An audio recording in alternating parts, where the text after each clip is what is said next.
अच्छा, चौधरी साहब ने जी वो लिखा है, उन्होंने बताया कि कैसे शादी हुई इमरान खान साहब की बुशरा बीबी से। उसकी पूरी दास्तान है ऑन चौधरी साहब के ज़बानी उन्होंने बताई हुई है। उसमें उन्होंने ये भी बताया कि रेहाम खान साहिबा से उनकी शादी कैसे हुई और उनके मसाइल क्या थे और किस तरह झगड़े हुए, और फिर ऑब्वियसली खान साहब ने उनको छोड़ दिया। खान साहब ने जो उनको छोड़ा वो वाक़या जो ऑन चौधरी साहब ने बयान किया है जावेद चौधरी साहब के लिए, वो बड़ा हैरान कुन है।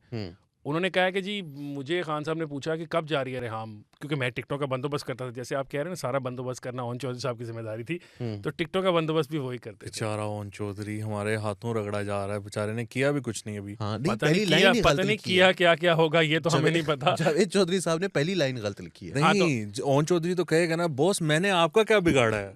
नहीं तो जावेद चौधरी का क्या बिगाड़ा तो अच्छा नहीं, ऑन चौधरी आपने तुसी नाश्ता कराया तो अगला बंदा कहता है अच्छा चौधरी साहब को नाश्ता शुक्र है किसी ने कराया, आखिरी दफा से चाय में रस डुबो के केक रस तो वापस आ कैसे गए डबो हमें नहीं ना बुलाया ऑन चौधरी ने नाश्ते पे, सो ये प्रॉब्लम है। अच्छा जी, वो उन्होंने कहा जी कि रेहाम खान साहिबा जो है हम ये ना करते ऑन चौधरी के साथ ईमान से, हमें बुलाया जावेद चौधरी ने किया ऐसे ना, कॉलम का आगाज ही ऐसे ना करते, मतलब आपने आगाज में ही उनको पता नहीं क्या कह दिया उनको, क्या कह दिया। ऐसे नहीं कहना चाहिए, किसी को भी नहीं कहना चाहिए चाहे वो हो।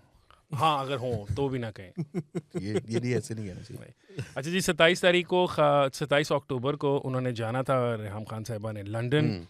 खान साहब ने पूछा ऑन चौधरी से भाई कब की टिकट खरीद के दिया, उसने बताया। खान साहब ने ऐसा टाइम किया कि जब वो वहाँ लैंड की और उन्होंने निकल कर अपना फ़ोन खोला तो उनको ईमेल आ चुकी थी जिसमें उनको खान साहब ने तलाक दे दी थी। तो उसके बाद फिर खान साहब बड़े परेशान रहे। ऑन चौधरी साहब ने चौधरी साहब को बताया। अच्छा, ये जो बात है उन्होंने कहा कि इमरान खान आज़ाद इंसान है, ये पाबंदियां बर्दाश्त नहीं करते, जबकि रेहाम खान इन्हें कंट्रोल करना चाहती थी, चुनाचे टकराव शुरू हो गया। ये जो वो कुत्ते को कहती थी कि कमरे में नहीं सुलाना चाहिए, मुझे सुलाना चाहिए, ये कंट्रोल करने की बात हो रही है। देखें जी, वो मेरा ख्याल है कि ये उनकी आपसी बेडरूम की गुफ्तगू क्या थी, ये तो उन्होंने किताब में बहुत कुछ लिख दिया हुआ है, तो हमें अब कोई हमें कोई मसले की बात नहीं, आप पढ़ सकते हैं। बाकी खान साहब मेरा ख्याल है एक आज़ाद मंच किस्म के आदमी तो है ना, मतलब नहीं वो हैं, मगर वो क्या कह रहे थे, ऐसा क्या था वो मैं आपको बताता हूँ। देखें, कुछ ना मुख्तलिफ किस्म के लोग होते हैं। कुछ लड़कियां होती हैं वो चाहती हैं कि उनको एक बैड एस किस्म का ना बॉय मिले और वो अच्छा बना सकें, जिसको वो ना अच्छा बना सकें, जिसकी उनको ज़रूरत नहीं है, उसको उस लड़के को उनकी ज़रूरत है, मैं उसे कंप्लीट करूंगी, मैं उसको कंप्लीट करूंगी।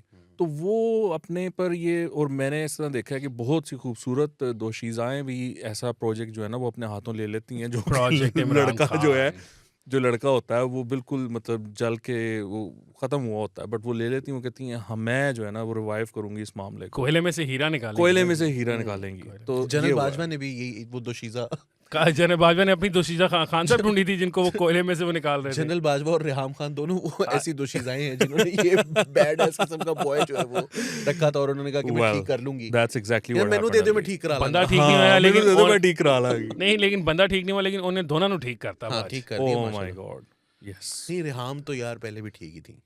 हाँ, वो बाजवा साहब के जो इंजर अच्छा, मैं आपको बताऊं कि इसी कॉलम के थ्रू ऑब्वियसली ये तब खबरों में बातें रहीं, हमें पता चला कि रेहाम खान साहिबा का निकाह जो है वो खान साहब से जब इन्होंने अनाउंस किया था उससे पहले ही हो चुका हुआ था। कुछ कोशिश की इन्होंने कि ये उसको छुपा के रखें, लेकिन फिर एपीएस का वाकया हो गया और फिर इनको पब्लिक करना पड़ा। लेकिन ये बताएं ना कि वो फिर वो सैड रहने लग पड़े ना। हाँ, वो मैं ये बता रहा था कि जब उन्होंने रेहाम खान साहिबा को छोड़ दिया तो खान साहब बहुत सैड हो गए, बहुत दुखी हो गए। ऑन चौधरी साहब बता रहे हैं कि वो बार टहलते हुए गुजारी नहीं, वो टहलते हुए तो छोड़ने से पहले गुजारी थी। जब उन्होंने छोड़ना था तो वो नादिर लगारी के घर गए हुए थे सिंध में, तो वहाँ सारी रात वो टहलते रहे और फिर उन्होंने फैसला कर लिया कि अब मैंने रेहाम को छोड़ देना है। लेकिन छोड़ के भी वो खुश नहीं रह सके, बहुत परेशान थे। और ऑन चौधरी कहते हैं कि मैंने अपनी ज़िंदगी में खान साहब को इतना मुस्तरब कभी नहीं देखा। उनके बाल बिखरे हुए थे, शेप बड़ी हुई थी। क्यों? वो बार बार कहते थे कि क्या मैंने ठीक किया, मैंने कहा कि तो नहीं हो गई। मैंने कभी जिंदगी में इन्हें इससे ज्यादा परेशान नहीं देखा, इनके बाल बिखरे हुए थे, शेव बड़ी हुई थी और ये अपने फैसले पर पछता रहे थे।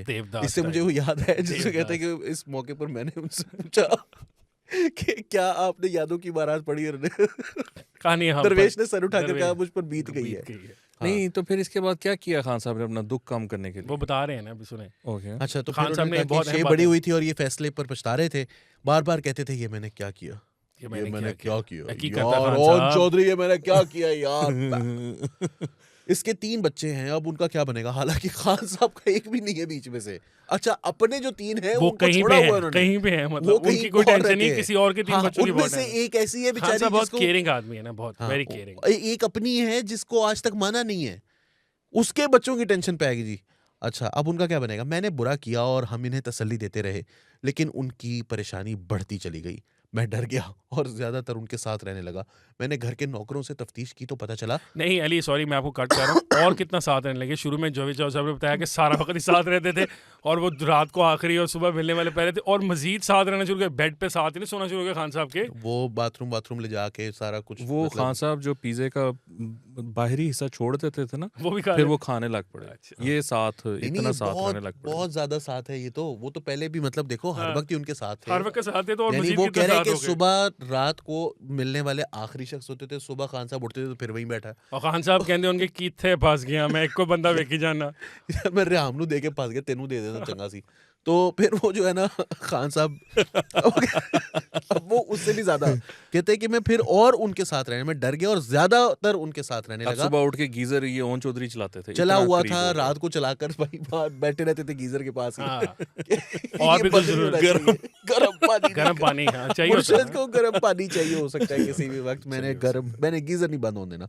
मैं डर गया और ज्यादातर उनके साथ रहने लगा। मैंने घर के नौकरों से तफ्तीश की तो पता चला खान साहब ने तलाक से पहले फोन पर किसी खातून से बात की थी, और ये तलाक इनसे मशवरे के बाद हुई है। मैंने मजीद तफ्तीश की तो पता चला खातून का नाम बुशरा बीबी है। ये हमारी social media worker Mariam Bhattu की बहन है और एक रूहानी शख्सियत है। तो वो रूहानी शख्सियत है, आपको पता है ना, वो मैं उनके स्टाइल में नदीम मलिक को उन्होंने इंटरव्यू दी थी जिसके अंदर उन्होंने कहा था कि एक दफ़ा हमारे पत्ते जो हैं, पत्ते वो मुरझाए हुए थे, तो खान साहब बहुत परेशान उन पत्तों के पास खड़े हुए थे। तो मैंने उनको कहा खान साहब क्या हुआ है? तो उन्होंने आगे से ये कहा कि ये पत्ते इतने मुरझाने वाले वो बंदा होता है ना, ज़्यादा चढ़ा लियो तो हर बात उसको टेंशन यार तुमने क्या क्या क्या हो गया? पत्ते मुरझा रहे हैं तो किसी को कह दो कि भाई पानी शानी दे दे। लेकिन जब उसने होता है तो वो उसमें फिर बंदा की छोटी-छोटी बातों के इशारे हो रहे हैं। पता नहीं है नाज़रीन, मुझे तो कुछ समझ नहीं आ रही है, लेकिन अगर आपको समझ आ रही है तो हमें कमेंट्स में बताइएगा। छोटी-छोटी बातें भी बहुत परेशान करती हैं, यस, कि जिसमें वो आप एकदम से पता है पत्तों को क्या हुआ है, ये पत्ते मेरे मुंह को आ रहे। अच्छा तो अली उन्होंने मशरूम्स नहीं खाए हुए थे यार, आके चलो ये मशरूम्स खाने के बाद होता है कि ये दुनिया को क्या हो रहा है ना। मुझे पत्तों बहुत परेशान थे, तो फिर नहीं ये पत्तों के पास तो फिर बुशरा बीबी ने मसले का हल बताया। उन्होंने ये नहीं कहा कोई पानी शानी दे दो, कोई मतलब कोई नदी दवाई दारू करो। उन्होंने कहा खान साहब आप फिर इनके लिए दवा करें और मैं भी इनके लिए दवा करती हूँ। तो मैंने कहा शायद इन्होंने कोई दवा की होगी, दवा करना शुरू कर दी। वो कोई खास एक्सेंट है पाकपतन। तो मरियम भट्टू दुबई में रहती थी और ये अक्सर खान साहब को फ़ोन करती रहती थी। इसने खान साहब को बताया कि मेरी बहन अल्लाह के बहुत करीब है और इसका कहना है कि आप पर जादू है। और खान साहब आगे गए ना, फिर वो बताते हैं कि जब उनके घर गए तो फिर ये बाजवा साहब को भी यही कहा था, याद है? जी, बाजवा साहब को तो खुद खान साहब ने कहा था, मेरी बेगम कहती है कि आप पे किसी ने जादू कर दिया। साहब लाया ताड़े ते जादू है, तो उन्होंने कहा था कि मेरी बेगम ने किया, तेरी बेगम ने नहीं किया, तेरी मतलब खान साहब वो बाजवा साहब अपनी मोहब्बत का जादू की बात कर रहे हैं। टिपिकल तरीका है घेरने का। बाजवा जादू बाजवा साहब माशाल्लाह बहुत रोमांटिक। उन्होंने एक रोमांस चलाया, पाकिस्तान ने 6 साल भुगता उस रोमांस। नहीं तो उनकी बीवी ने उनके ऊपर जो है। अच्छा चलें अली, वो आगे हम बताएं ना यार, अल्लाह के बहुत करीब है। तो आप उस फौरी तौर पर इसका तोड़ करें। इमरान खान ने इससे बहन का नंबर दिया, नंबर बस